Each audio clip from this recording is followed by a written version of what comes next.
funciona pelo INSS, né? A gente só trabalha com funcionários da prefeitura. Porque não é o INSS. Porque não é o INSS. Podcast não é do INSS. Olá, seja muito bem-vindo ao podcast Não é do INSS, é o primeiro podcast 100% feito de RPPS para RPPS. Seu podcast semanal de RPPS está aqui na área e dessa vez a gente traz aqui o pessoal de Cascavel do Paraná, o Instituto IPMC, e aqui conosco aqui na nossa sala virtual aqui, o Ronaldo, que foi meu ponto aqui de WhatsApp para conseguirmos fechar o episódio de hoje. Tudo bom, Ronaldo? Tudo jóia. E hoje a gente tem aí companhia também, né? Hoje a mesa não fica só em dois aqui não, né? Ronaldo, primeiramente aí, para o pessoal conseguir entender, né? Onde é que fica aí o município de Cascavel, no Paraná? Né? Qual que é a massa de vocês? E qual que é o setor que vocês trabalham por aí também? Tá, jóia. Eu sou o Ronaldo, então, trabalho com gestão de investimentos aqui no Instituto do IPMC, né, de Cascavel, Paraná. Tá comigo aqui o Lucas, depois eu passo a palavra para ele também, e ele é o nosso novo compliance aqui no RPPS, né? Cascavel fica no oeste do Paraná, uma cidade com 320 mil habitantes. O nosso PL está girando em torno de 560 milhões já, né? E um pouquinho sobre os ativos e inativos você podia falar, né, Lucas? Os números. Mas em torno de uns 2.500 aposentados, uns 1.200 pensionistas, mais ou menos isso, né? Exato. E é um RPPS antigo já, né? Tem desde 1970 a fundação dele. Lá no passado a gente tinha aqui, como vários RPPS, a gente tinha saúde junto, né? Então tinha saúde e previdência. Talvez seja um dos fatores que fez com que a gente não tivesse um PL tão grande quanto deveria ter, né? Então acaba sugando muito essa parte da saúde. Mas hoje exclusivamente é benefícios, né? Aposentadoria e pensão, apenas isso, né? E a gente está aí lutando contra os efeitos previdenciários. Não, e o pior que assim, né, como vocês falaram agora, né, vocês tinham toda uma parte de assistência por trás, né, ali a parte de saúde, e realmente isso, a gente vendo ali pelo prisma do INSS, a gente vê o quão penoso que é para eles, né, de conseguir abraçar todos esses laços, e aí quando a gente consegue separar o que é previdência, assistência, saúde, a gente começa cada um na sua caixinha, cada um com sua saúde financeira e suas necessidades, né, então até por isso que vocês ficam com esse caixa de hoje. Há quanto tempo que vocês estão somente com essa parte de previdência? Olha, que eu me recorde, a lei que extinguiu definitivamente a parte de saúde de 2012, mas se eu não me engano, um pouco antes assim já não era possível assim executar essa questão por uma questão financeira mesmo, né? Porque apesar de ser tudo IPMC, havia uma certa segregação ali de custos, e essa parte de saúde acabou realmente não entregando muito o que se esperava, né? E aí levou até a extinção disso já em 2012, formalmente, mas antes que eu saiba já não se executava. Até uma característica, né, que a gente viu, até em outros episódios aqui que a gente já teve, institutos que, por uma questão de estrutura, né, já estava bem estruturado, então fisicamente falando, já estava bem montado com essa parte de assistência e previdência, então o que eles fizeram? 2 CNPJs de um mesmo prédio, conseguir cada um ali tomar conta de seu CNPJ, né, então também seria uma saída, né, mas dada a situação de vocês aí já, então ficou só a parte de previdência. Isso, a Previdência. Uma alteração recente que a gente teve também por conta da reforma da Previdência é que aqui tínhamos, inclusive, auxílio-doença, né? Que era pago pelos recursos previdenciários. Então, quando teve a reforma, isso também é que a gente acabou jogando lá para o ente, lá para o município. Né? Maravilha. Não, é importante isso aí, se fez necessário, né? E hoje a gente vê os efeitos que tem, né? Aí, cada um com sua saúde financeira, né? Falando um pouquinho da parte já de financeira mesmo, né? Aproveitar o embalo aqui, né? Consegui dar uma olhadinha aí na carteira de investimento de vocês. Aí agora a última posição que eu tinha achado foi abril agora de 24, né? Vocês tinham vindo já de um ano muito bom, né? Na parte de investimentos, batendo meta atuarial, que eu acho que foi senso comum, né? Eu acho que todo mundo bateu meta ano passado. Conseguiu um pouco mais ou um pouco menos, mas conseguiu todo mundo alcançar a meta. E vocês já estão chegando aí mais ou menos 50% da meta atuarial de vocês, até abril pelo menos. e com 84,5% da carteira já colocada em renda fixa, né? Qual que tem sido o processo da montagem da carteira de vocês e qual que é a ideia de vocês daqui para frente agora para conseguir bater meta ou pelo menos a gente conseguir, né, alcançar o máximo possível, né? A nossa ideia talvez também não seja muito diferente da maioria, né? Mas a gente tem sido bastante conservador aqui. Desde o segundo semestre do ano passado, a gente já começou a ser muito conservador, né? Recursos novos estão indo para a CDI ou para a IRFM1, basicamente muita coisa para a CDI também, que a gente tem bastante, né? E o que a gente tem feito um pouco diferente, de forma paulatina também, é comprar títulos públicos, né? Então, a gente prioriza tirar dinheiro do que a gente tem em CDI para comprar títulos públicos. A nossa carteira de títulos públicos, ela tem como meta, né, 20% da carteira em títulos públicos. Então, como tem o pagamento do cupom de juros, às vezes abaixa isso, a gente acaba recomprando, né? Mas eu penso que talvez um pouco mais de títulos públicos pode ser até saudável, né? O único empecilho nosso aqui empecilho não, mas é uma estratégia, né? A gente tem marcado tudo na curva, né? E quando você marca na curva, você perde a liquidez, né? Então tem uma questão de liquidez aí que a gente tem que estar atento também, né? Se não me preocupasse com liquidez, poderia ter até 100% em título público, que estava bem mais tranquilo, né? Seria quase que férias permanentes para o setor de investimentos, né? Exato. Por outro lado também, né? Lá atrás a gente fez essa decisão de comprar só na curva, né? E alguns RPPs eu vejo que compraram na curva, compraram no mercado, né? Mas eu sinto que agora, nesse momento atual, isso também é pelo curto prazo, né? Quem comprou a mercado está sofrendo mais, né? Com a remarcação que está tendo agora, né? A gente está na curva, pelo menos essa volatilidade a gente não tem, né? Mas creio que sim, que se fosse para comprar mais, talvez a gente tivesse que começar a marcar mercado também, mas é um passo que a gente ainda não deu, né? E priorizando principalmente comprar CDI. A gente tinha uma carteira de fundo de ações, né, que lá atrás já foi de 20% da carteira. Em determinado momento também do ano passado ainda a gente deixou de comprar mais bolsa, né? E o que aconteceu é que foi diluindo, né? A gente não colocou mais, ela foi diminuindo o valor, então hoje deve estar em torno de 10%, que era 20% está virando 10%, né? E a gente hoje não está pensando em colocar mais dinheiro em ações, justamente porque o que eu disse no começo, né? Nosso pensamento é conservadorismo, pensando que o CDI pode pagar grande parte da meta já, né? Também tem essa parte da carteira que é de títulos públicos também, que já vai me garantir a meta. Então vamos indo devagar, né? Não, nosso objetivo certeza. é a meta no fim das contas, né? Não é o máximo de rentabilidade. Então é aí que a gente está pensando. Não ir tão agressivo ali para conseguir bater a meta e às vezes arriscar um pouco demais, né? E chegar ao ponto de você perder um pouco mais da mão. E como a gente está andando muito na lateralidade de bolsa também, né?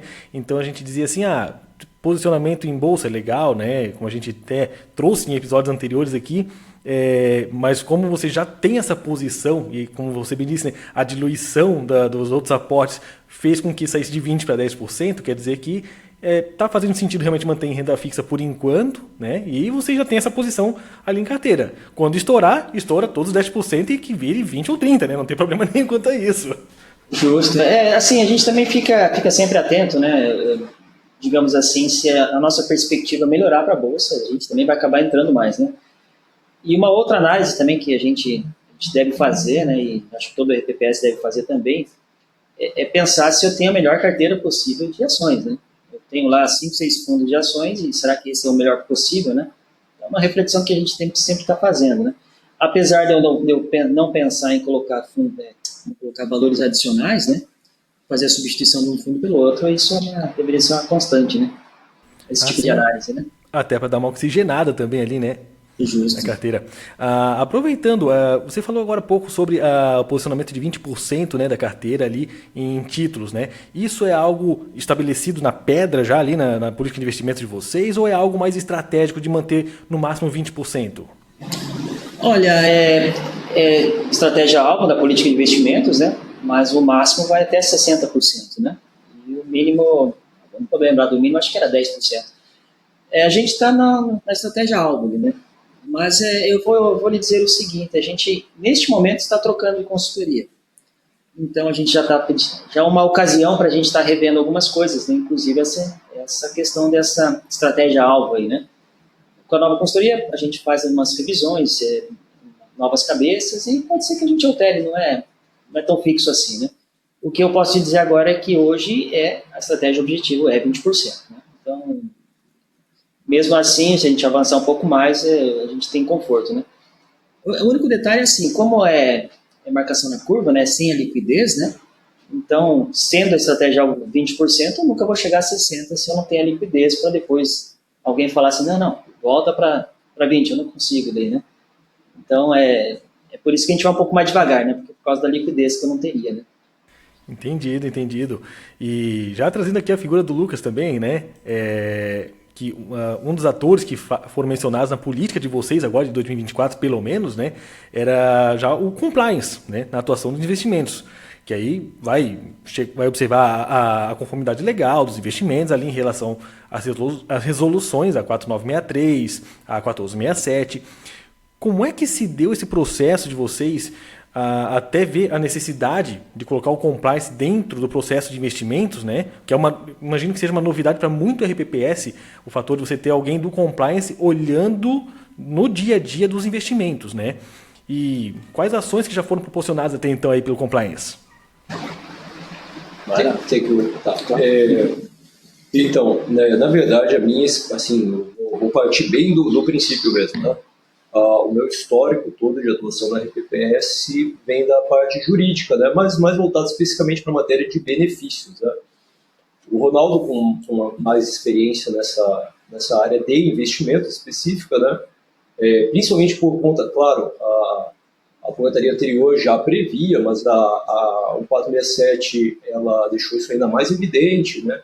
A necessidade de estabelecimento de controles, a elaboração de alguns relatórios, que a gente até pode depois, talvez especificar aqui um pouquinho melhor, né, quais que a gente elabora, que são todos previstos na norma.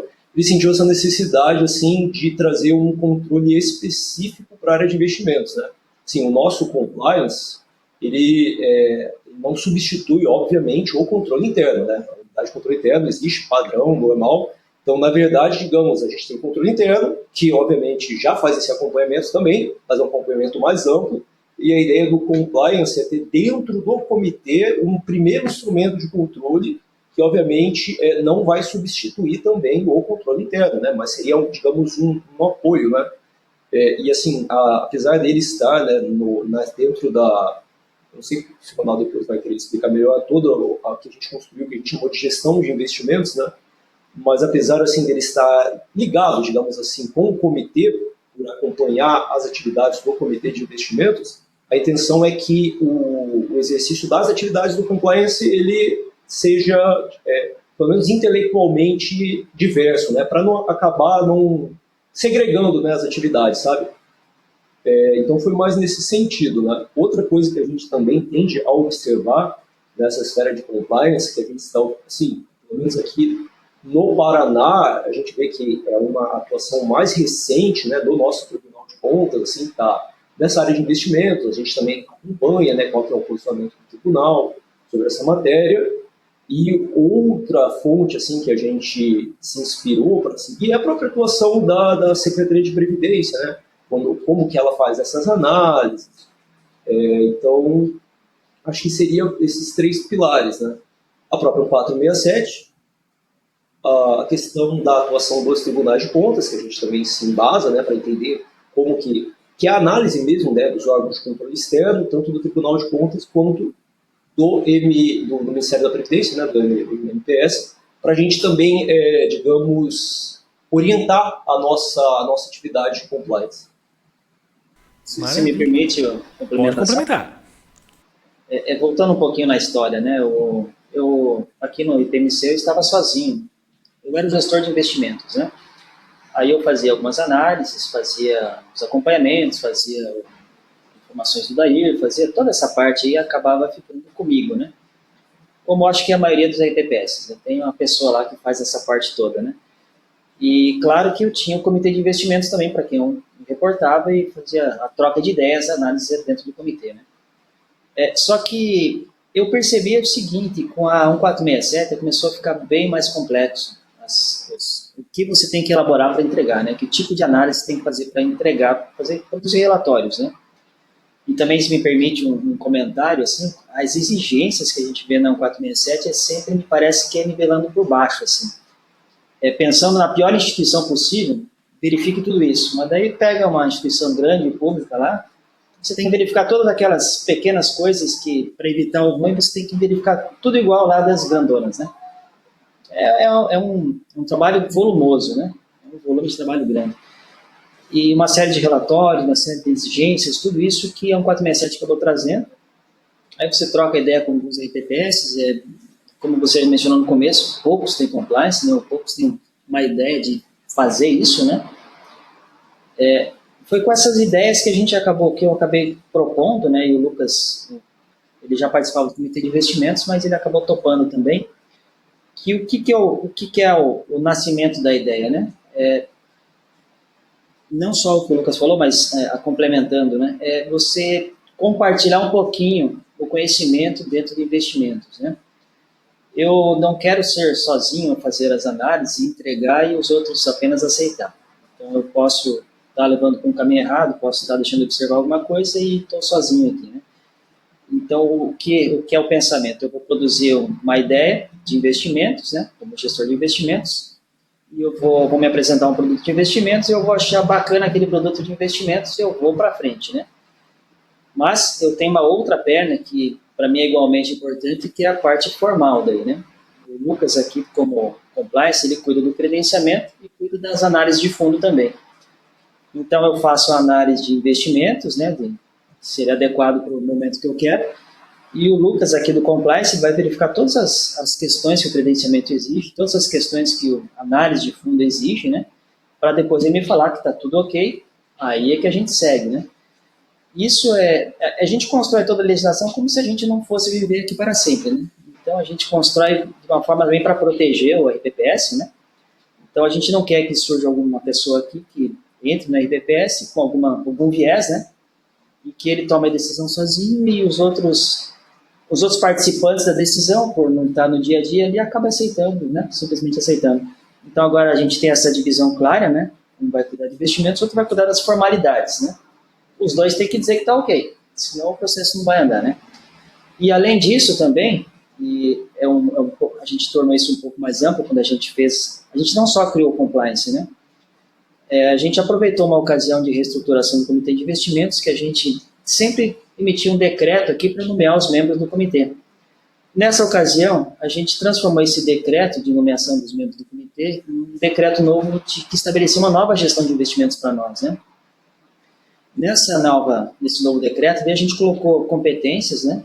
Colocou alçadas de decisão, colocou segregação das atividades, tudo que está na 467, né? A gente colocou nesse decreto.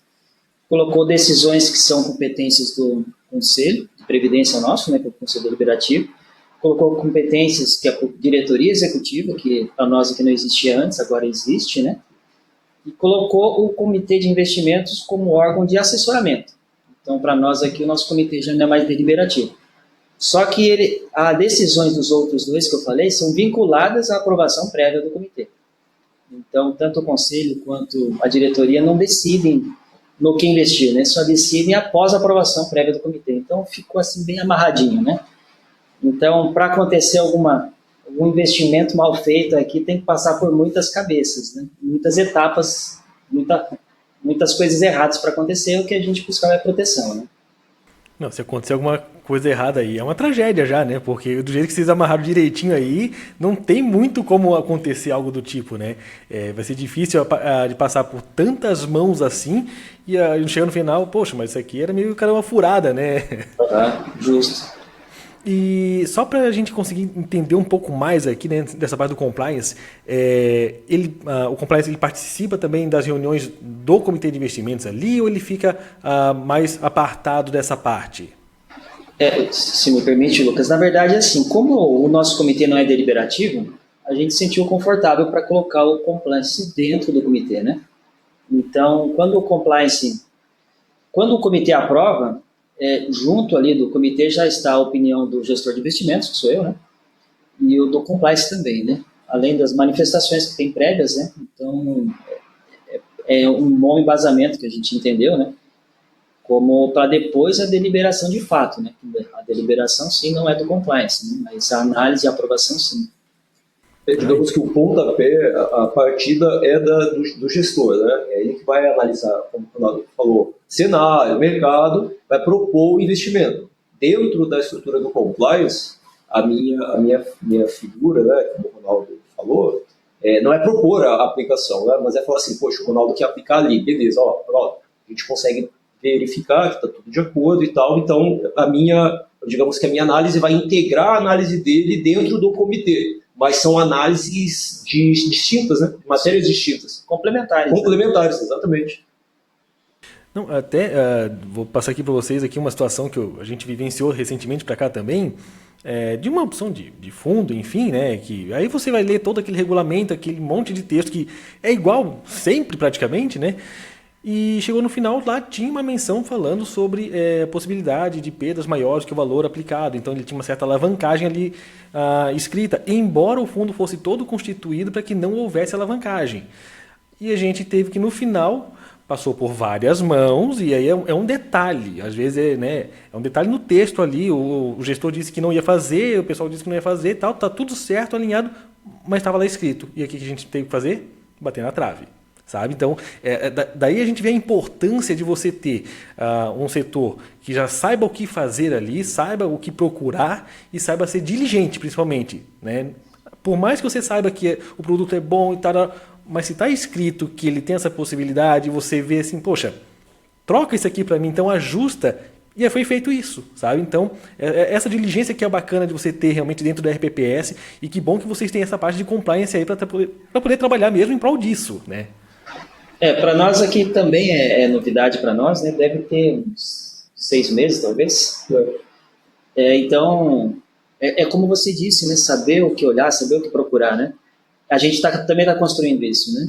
Então, o compliance está começando a atuação dele, né? Então, pode ser que o que depois seja rápido, agora tá lento ainda, né? A gente ainda tem o conhecimento para criar, né? A gente criou as obrigações para o coitado do Lucas aqui, mas o como fazer ele vai ter que se virar ainda. Esse é o longo caminho que a gente vai ter agora por aí também, né? É conseguir alinhar todas as expectativas com as realidades que vai ter do dia a dia, né? Também. Na verdade, assim, a gente sente um certo medo pelos outros, né? Mas, na verdade, a discussão sobre as exigências do 467 dentro dos RPPs deveria estar bem mais evoluída, né? A gente tenta procurar os parceiros aí para a gente trocar uma ideia, tal artigo exige isso, vocês estão fazendo? Normalmente não estão. Normalmente não estão. Então, eu não sei se é fruto de uma falta de cobrança da SPREV, ou se é fruto do que o Tribunal de Contas não pediu ainda, mas eu acho que a gente não deve correr atrás, né, do prejuízo, né? A gente tem que estar preparado, né? Exato, a gente vê principalmente, como eu gosto de brincar aqui internamente, quando você é .gov, você vai lá no que está escrito. Quem é .com, ele vai correr atrás de fazer algo a mais, sempre, né? Então, talvez seja um pouco mais da gente ser .gov e assim, não, se está escrito só isso aqui, vou só nisso aqui, vou tranquilinho ali. Não preciso reinventar a roda, não. Às vezes a gente precisa dar um passinho à frente para conseguir ser mais diligente e trazer essas inovações a ponto de realmente dizer assim, a lei está dizendo isso aqui, a gente já está fazendo, está cumprindo e está tudo certo. Não correr atrás, como você falou também antes ali, né? Sim. Trazendo um pouquinho aqui sobre uma outra ponta que tem da parte de investimentos, que é a avaliação atuarial, né? Tinha encontrado ali a avaliação de 2023 no site e ele estava dando um déficit técnico ali de 1,8 bi, né? E um dos planos de amortização do déficit dava conta de aportes mensais aí, na média aí, 9,5 milhões até 2057. Sim. Como é que foi criar esse diálogo aí entre os poderes, né, para conseguir chegar nesse denominador, e como é que está hoje a situação de vocês? Porque é um valor considerável, né? É um valor histórico considerável e que só cresce, né, infelizmente, né? A cada avaliação acaba subindo. Mas eu diria, talvez seja a realidade de vários RPPS, né? A gente tem, historicamente, aqui o nosso presidente do Instituto, normalmente é alguém indicado pelo prefeito e não é de carreira, né? Então, em termos de diálogo, acaba muito acontecendo na esfera política, assim, né? O quanto que o nosso presidente aqui veste a camisa do IPMC ou veste a camisa da prefeitura, né? Então fica sempre nesse dilema aí. Mas o fato é que a avaliação atuarial ela vem com os números, né? Aí cumpre-se, né? Mas é sempre tenso, né? Os números são altos e sempre gera dificuldade lá para a Secretaria nossa de Finanças, né? Que aqui é Finanças, não é Fazenda, né? E olha, todos os anos é muito parecido, né? Sempre é um pouquinho mais o valor que tem que ser feito de aporte, né? E a questão acaba assim reverberando bastante lá na Câmara de Vereadores, né? Quando surge a lei lá para ser aprovada. Mas regra geral é aprovada, né? Por unanimidade até. E regra geral a prefeitura se submete a pagar, né? O que aconteceu aqui para nós alguns anos atrás, e agora felizmente parou, foi começar a receber imóveis, né? Então lá tinha um valor de aporte anual, lá 40 milhões, 60 milhões, ano que vem vai para 90 milhões. Então uma parte disso a gente acaba recebendo em imóveis. Olha, a gente chegou a questionar já, assim, encontrando com as pessoas lá da SPREV nos congressos, né? O que faz, né? A gente pode recusar. É uma informação de boca, assim, olha, se eles estão querendo te pagar com imóvel, o que vai fazer, né? É a única forma de pagar, né? Mas com o 467 também trouxe alguns critérios novos ali para você receber imóvel, então trouxe um dificultador e por isso nos últimos anos a gente tem recebido. Mas a gente já, ao longo do tempo, já recebeu 9 imóveis. O que gera, assim, um trabalho muito diferente do dia a dia que a gente tem aqui na nossa rotina, né, que é gerenciar esses imóveis.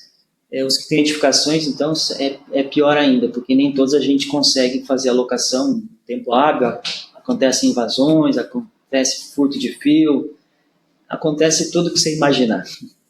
Ou seja, o que é só previdência vira quase imobiliária aí também, né? E eu não sou atuário, mas até assim, só para justificar, assim, segundo que a gente apura com o nosso atuário, por que um déficit tão grande, né? Assim, segundo o que a gente já entendeu, como o Ronaldo falou lá no início, o nosso RPPS foi criado nos anos 70, né? E, assim, a gente sabe que a nível nacional, assim, essa questão dos RPPS, ela passou a se tornar mais, assim, rigorosa com a emenda 20 de 98, se não me engano, né? Passou a obrigar os RPPS a instituir contribuição previdenciária e tal. Então, assim, até ali essa década de 90, se a gente observar a nossa legislação lá antiga, que existe desde a década de 70, na verdade não se falava nem capitalização, né? Era um regime financeiro. Então, assim, muito do nosso déficit de hoje é um produto desse modelo, assim, super ultrapassado lá, que existe desde a década de 70, né? Claro, hoje, assim, muito, muito melhor, assim, a questão legislativa, toda a nossa questão de consolidação financeira, atuarial, mas muito do que a gente vê de déficit hoje, que é essa questão da Previdência, né? Que é uma construção paulatina, né? É lá de décadas do passado, né? Que influenciou diretamente para esse déficit, que a gente sabe que para o nosso porte é um tanto quanto impressionante, né? Por conta disso ou não, né? Mas eu comecei aqui no IPMC em 2012 como conselheiro, depois eu fui aprofundando, né? Eu não me recordo assim exatamente, também não fui atrás do número, né? Mas eu acho que lá em 2012, olha, para ter bastante dinheiro a gente tinha uns 50 milhões assim de aplicações, né? E dá para dizer também que foi uma época que se criou o conselho, depois criou o comitê de investimentos, então começou um regramento um pouco mais severo, né?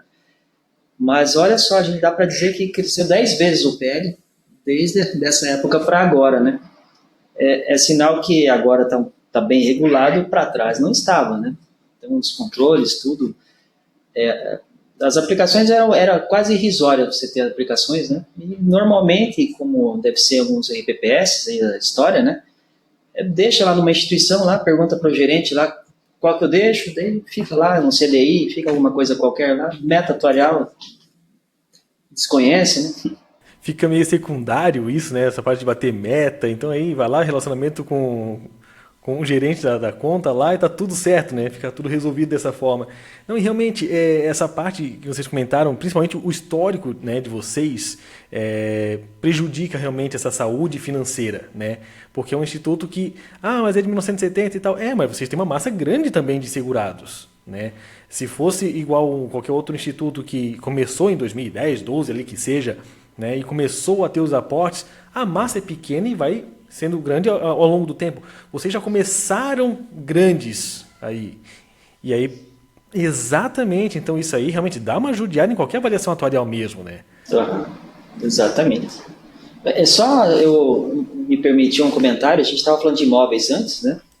E talvez seja, para quem estiver assistindo, né, talvez uma dica, né? Não exatamente uma dica, né, mas é uma preocupação que a gente teve aqui.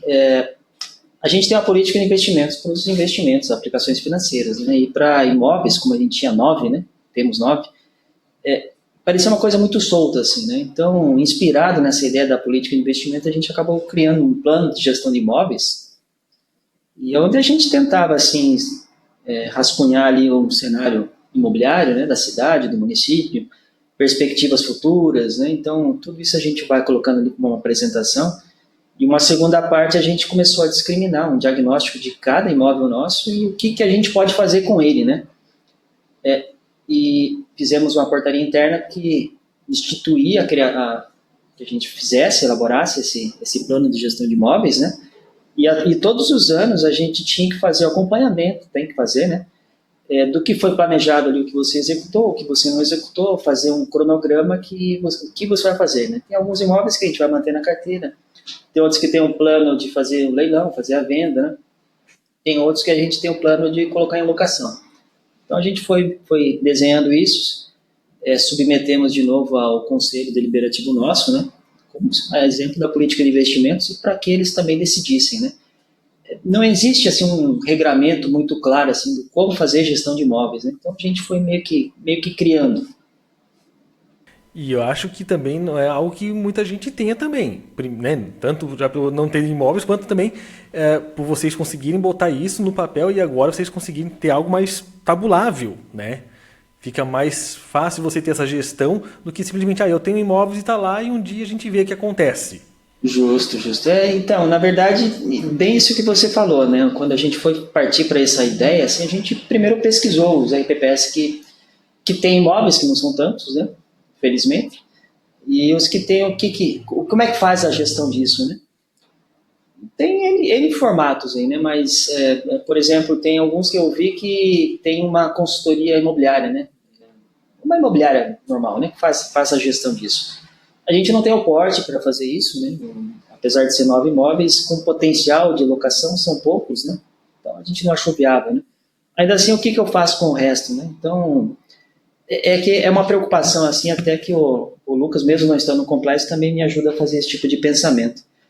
A gente tem que pensar muito no órgão fiscalizador daqui a pouco, né? Ele vai te perguntar assim, o que você está fazendo? Daí você não vai falar de boca para ele, né? É bom você ter documentado isso, né? Mesmo porque hoje eu estou aqui, amanhã eu não estou, e daí o que fica aqui de prova que teve alguma ação, né?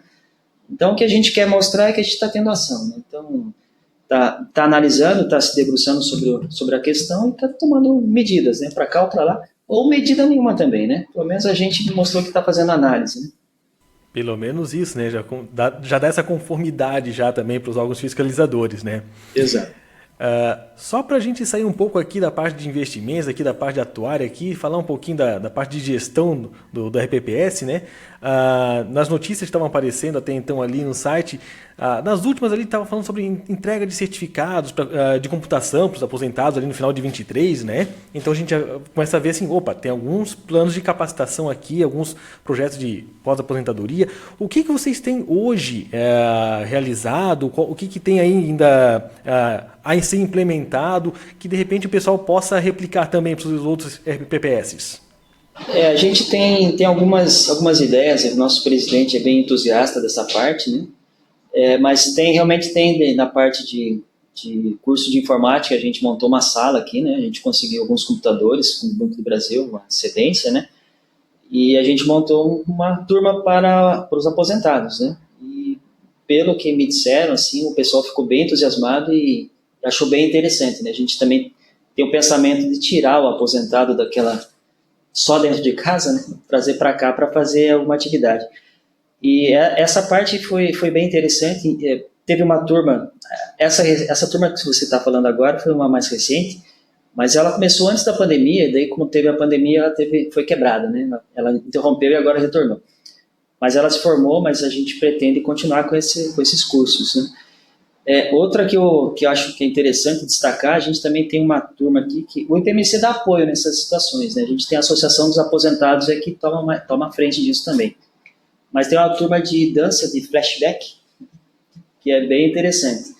E o pessoal fica bem entusiasmado também, eles fazem apresentações e tem o dia certo para eles fazerem o treinamento deles aqui, é bem interessante. Outra que eu posso falar também, a gente tem uma feira municipal aqui, tem a feira normal de hortifruti, né, e daí a gente tem a chamada feira do teatro, onde tem coisas mais culturais, tem artesanato, tem algumas coisas assim, né. Nessa feira do teatro, nossa, tem uma banca lá que é da Associação dos Aposentados aqui também, feita por intermédio do IPMC também, um apoio, né? Mas a gente também incentiva daí para que os aposentados, eles produzam o seu artesanato e que lá tem um local para fazer a exposição, né? Tem um pessoal que coordena lá para eles também, bem interessante. Pô, legal isso daí, porque ainda mais nesse friozinho aí, né? Fazer alguma atividade aí é muito bom para os aposentados mesmo, né? Sim, eles adoram. Pô, que bacana isso daí. Ronaldo, queria agradecer aí você ter aceitado o convite de conversar com a gente aí. Lucas, igualmente também aí. Obrigado por conversar com a gente. E eu queria deixar um espaço aberto aí para quem quiser entrar em contato com vocês, quem quiser tirar dúvidas com vocês, seja da parte de investimentos, atuária, essa própria parte mesmo, né, de programas aí, porque eu acho que é algo que dê para ser replicável também. Como é que pode fazer para entrar em contato com vocês? Eu posso deixar meu e-mail mesmo, né? E também através do site do IPMC pode achar nossos contatos lá, né?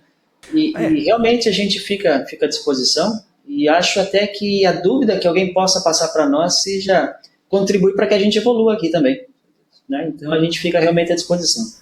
Não, com certeza, até porque realmente a RPPS consegue ajudar os outros RPPS, não é uma competição, né? Então que bom que a gente possa ter essas práticas replicáveis aí e que o pessoal consiga também ver num outro RPPS algo que, eu posso fazer no meu também, né?